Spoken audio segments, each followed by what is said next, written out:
आदरणीय बहन कुमारी मायावती जी आप लोगों को ये बताना चाहती हैं कि आप लोगों को बहुत सदियों से दबाया गया, कुचला गया और अब समय आया है इस 2025 के विधानसभा में कि आप लोगों को अब मांगने की जरूरत नहीं है। अब वो समय निकल गया कि जब हमारा समाज दूसरों के सामने हाथ फैलाकर अपने लिए मांगता था, वो समय खत्म। अब समय आ गया है कि आप लोग अपने हक का छीनकर अपने लोगों को बांटने का काम करेंगे। साथियों, आदरणीय बहन कुमारी मायावती जी ने अपने 4 बार के शासनकाल में अपने सब समाज में से हमें, हमारे सभी गरीब भाई बहनों को, हमारे पिछड़े समाज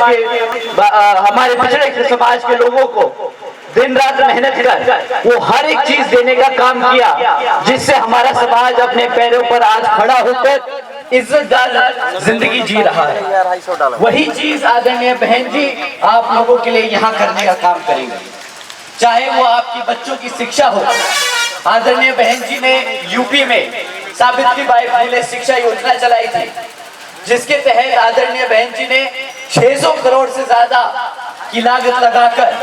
10 लाख से ज्यादा बच्चों को मुफ्त में शिक्षा देने का काम किया। इतना ही नहीं, 5000 से ज्यादा primary school, colleges, degrees, ITI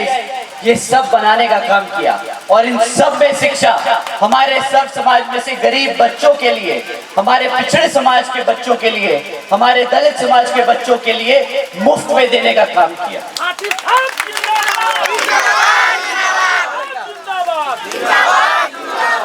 आदरणीय बहन जी ने हमारे समाज की वो दिक्कत समझी कि हमारे समाज के पास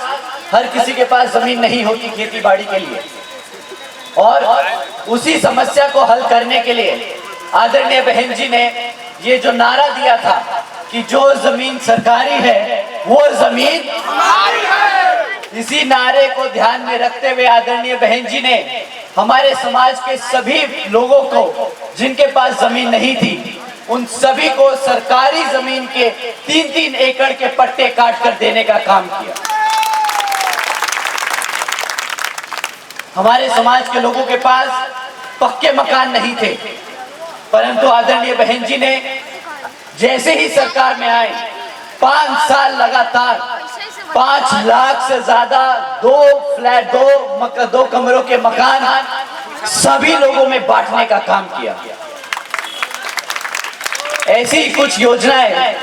अब जब आप यहाँ पर अपने हाथी पे बटन दबाकर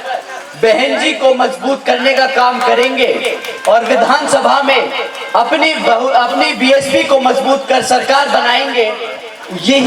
इसी क्रम में इसी तरह की योजनाएं आपके बिहार में भी आप सभी के लिए आदरणीय बहन कुमारी मायावती जी लागू करेंगे।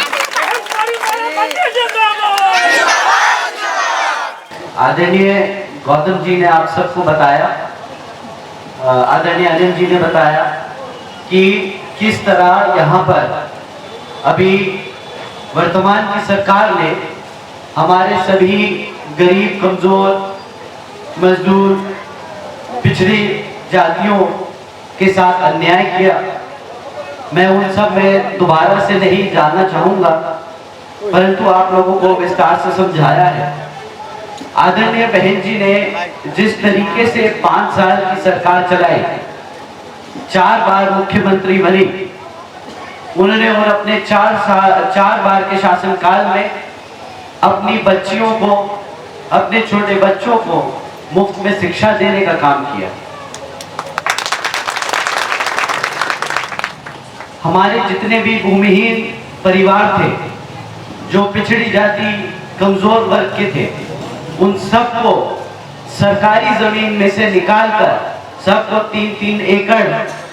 देने का काम किया, ताकि जो लोग जमींदार नहीं थे वो खुद अपनी जमीन पर खेती बाड़ी कर अपने पैरों पर खड़ा हो सके। आदरणीय बहन जी ने हर गरीब बेघर आदमी को बाबा साहब डॉक्टर भीमराव अंबेडकर जी की योजना के तहत चलाकर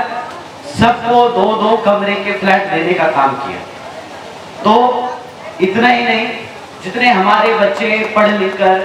9th पास कर गए, 10th पास कर गए, 12वीं पास कर गए, तो उनके लिए कॉलेजेस में मुफ्त में शिक्षा देने का काम किया। उन्होंने हमारे पिछड़े समाज के सभी बच्चों के लिए 27% आरक्षण की व्यवस्था तय की। आदरणीय बहन जी ने एक ऐसा ढांचा क्रिएट किया जिसमें हमारे सभी कमजोर, दबे कुचले, पिछड़ी जाति के, जो इन लोगों के हिसाब से छोटी जाति जो ये लोग कहते हैं, उन सबको एक सिस्टमैटिक तरीके से अपने पैरों पर खड़ा करके समाज में एक इज्जतदार जिंदगी जीने का अवसर और मौका दिया।